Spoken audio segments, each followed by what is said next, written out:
한국에서 발견한 민중의 힘. 저는 40년간 전쟁사를 연구해온 학자입니다. 영국 옥스퍼드 대학에서 군사전략사로 박사학위를 받았고, 수십 년간 저는 전쟁이란 정치의 연장이라는 명제를 중심으로 수많은 전쟁과 패망의 사례들을 연구해왔습니다. 오늘 저는 한국 전쟁사에서 발견한 민중의 힘에 대해 이야기하고자 합니다.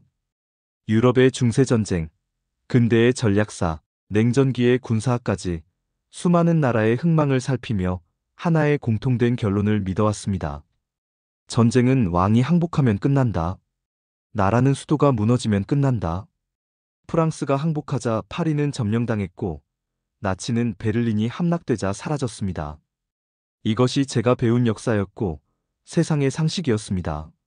하지만 저는 한국사를 만나고 그 상식이 무너지는 경험을 했습니다.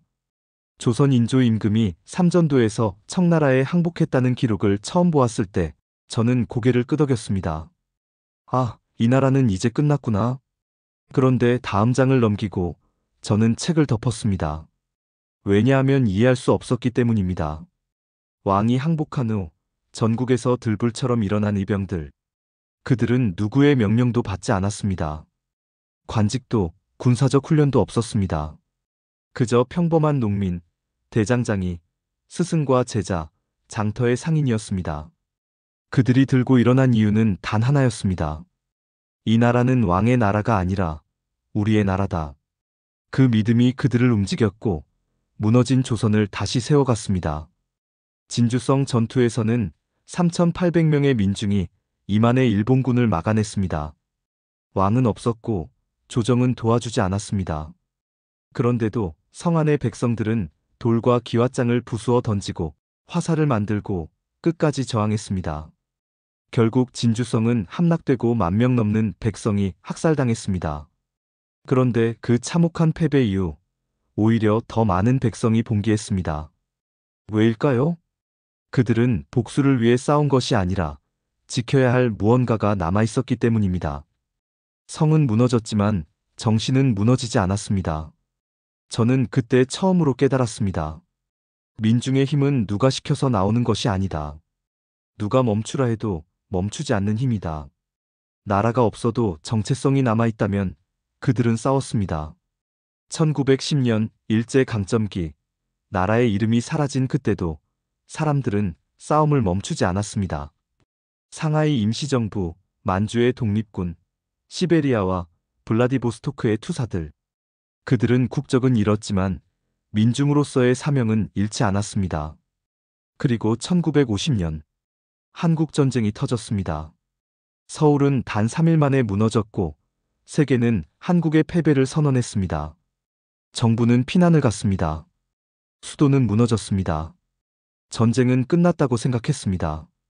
하지만 민중은 다시 총을 들었습니다. 학도병들이 책을 던지고 총을 들었습니다. 동네 이장과 농부, 20살도 안 된 젊은이들이 스스로 전선으로 나섰습니다.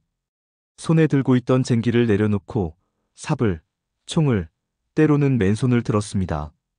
그들에게는 명령이 없었습니다. 그러나 사명이 있었습니다. 한강 철교가 끊기고 산천이 불탔지만 그들은 외쳤습니다. 서울은 무너졌지만 한국은 끝나지 않았다. 그리고 그 55일의 버팀 속에서 인천 상륙작전이 성공했고 서울은 다시 되찾았습니다. 사람들은 종종 묻습니다. 어떻게 그들은 그렇게 싸울 수 있었나? 저는 이렇게 대답합니다. 그들은 이길 수 있다고 싸운 것이 아닙니다. 오히려 대부분은 질 거라고 생각했습니다.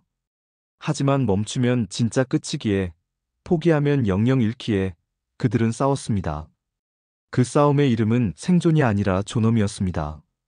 한국 전쟁사에서 우리가 반드시 기억해야 할 것은 단순한 전투의 승패가 아닙니다. 끝이라고 말할 수 있었던 순간, 다시 시작했던 민중의 이야기. 무너진 국가 위에서 다시 나라를 일으킨 이름 없는 사람들의 정신. 그것이 오늘의 우리를 만든 민중의 힘입니다. 그리고 저는 그 힘이 앞으로도 이 나라를 지켜줄 것이라 믿습니다.